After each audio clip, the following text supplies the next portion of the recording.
Just looking for a road home.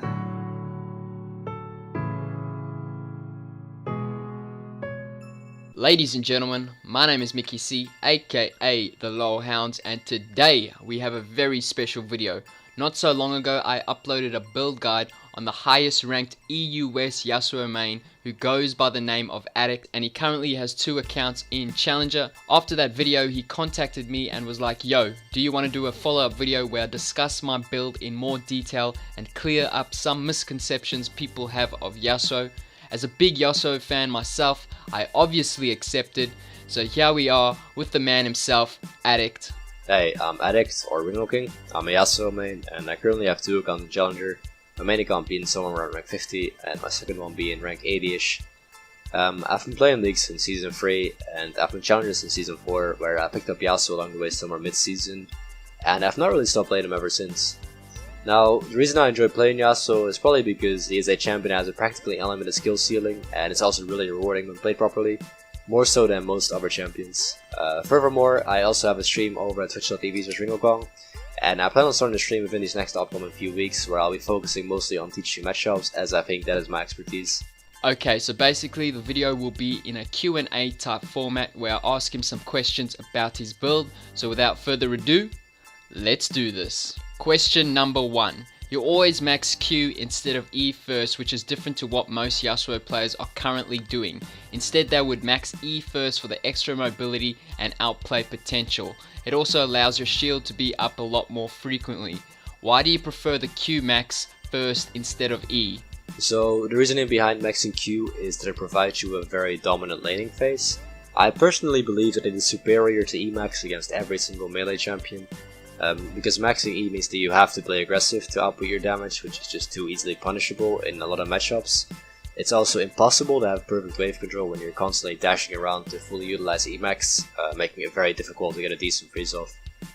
The optimal way to play Yasuo, in my opinion at least, is having a minion wave right in front of your turret, which gives you immediate kill pressure the moment the enemy laner oversteps due to Yasuo's fantastic damage in extended trades, which Q max complements. Not to mention you're not as prone to getting ganked, which is one of Yasuo's biggest weaknesses. Qmax is also beneficial against counter matchups, think Aurelia, Fiora, Riven, Darius, Renekton, Olaf I guess, because it allows you to very consistently harass your opposition from a safe distance and dictate the pace in the laning phase from safety.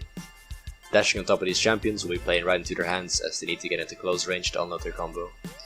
The only downside of maxing Q over E is it's going to be a little bit harder to make, I guess, mechanical outplays due to your E being on a longer cooldown, but I don't think this is necessarily needed during the laning phase, as you can just dumpster your opponent with the oppressive damage that Qmax brings. Again, this is aimed at extended trades, as Emax does provide slightly better burst. You usually take the following mastery page, 18-12-0, with your keystone being Fervor of Battle.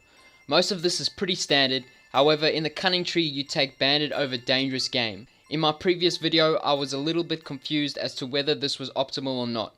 Why Bandit? Bandit's actually really easy to proc, because Yasuo's Q is considered as a basic attack. It'll usually net you around 250 to 350 gold at the 10-minute mark, which helps you get to your 2-item power spike a little bit faster, being Phantom Dancer and Frozen Mallet. To me, Bandit's a lot more valuable, as I generally do not try and go for kills if it might end up with me dying, or in this case living on sub 50 HP, where a Dangerous Game will come in handy. Basically I just try not to put myself in a scenario where Dangerous Game is needed, which is why I heavily prefer Bandit. Your core items for the most part are Phantom Dancer, Frozen Mallet, and Merc Treds.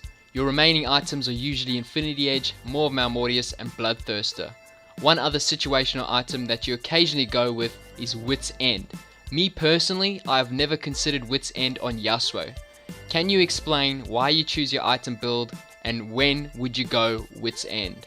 The Phantom Dancer into Frozen Mallet build is a build that I Fury crafted when they first announced the Trinity Force change. Getting these 2 items allows you to practically duel any champion in the game around the 17ish minute mark, given that you're not miles behind. I actually used to have a more tank oriented build, but as you can tell I've recently strayed away from that, and the build that I go with right now is essentially a 1v5 build, because if you can get ahead early and start building the damage, it's a lot easier to snowball than it is with the full tank build, not to mention that it scales really well as well. As for Wit's End, this is an item that I used to think was good because it provides you a very strong early game and it does hard counter AP champions, but after looking into it a little bit more, I have come to the conclusion that it is not worth buying due to the very steep late game follow and delayed item power spike. You either take exhaust or TP along with flash. Can you quickly explain when TP and when exhaust? So exhaust is something that I like running against Arbrelia, Renekton, Darius, and occasionally Fiora, depending on if our mid laner has teleport or not, but baiting these champions into a false sense of security is fairly easy as they all have a very predictable playstyle, and getting them to all in you and then turning it around with exhaust usually results in a kill or at the very least a really favorable trade for you. Plus, as long as your exhaust is up, you completely nullify the kill pressure they usually have, and it gives you a lot more free space to skill than TP would. Now, there is a downside to not running TP, which is that it can be abused by teams that know what they're doing because you're not able to split push as effectively as you will be able to do with TP. As I'm sure some of my subscribers would be interested to know, who do you think is the best Yasuo in the world apart from yourself, and how do you think you compare with ArKaDaTa? I'm going to be completely honest with you here, I don't really follow other Yasuo players, so I would not be able to accurately state who I think is the best. But as for how I compare myself to ArKaDaTa, I think ArKaDaTa is pretty good mechanically, but he does lack in the laning department and he plays fairly recklessly, which results in a lot of needless deaths. I do however think that his montage are quite cool to watch, and I think he's comparable to Gripex in that sense. Now for me, I think my success with Yasuo comes from being knowledgeable and playing a calculated playstyle. I tend not to go for unfavorable fights or risky plays, and I do my best to keep my death count as low as possible. Plus, personally, I think I have a fairly high understanding of kill pressure, which allows me to snowball games a little bit better. Finally, do you have any Yasuo tips for the aspiring Yasuo mains out there? Okay, so the best tip that I could probably give you is to try and learn when you have kill pressure. And I recommend doing so by playing about 10 to 15 to maybe even 20 hyper aggressive normal games.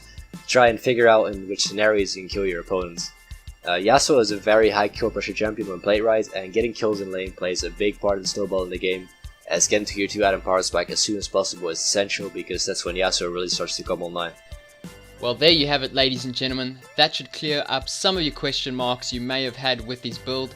I would like to thank Addict for his time and effort in giving us his answers. It is always great to hear thoughts from one of the best.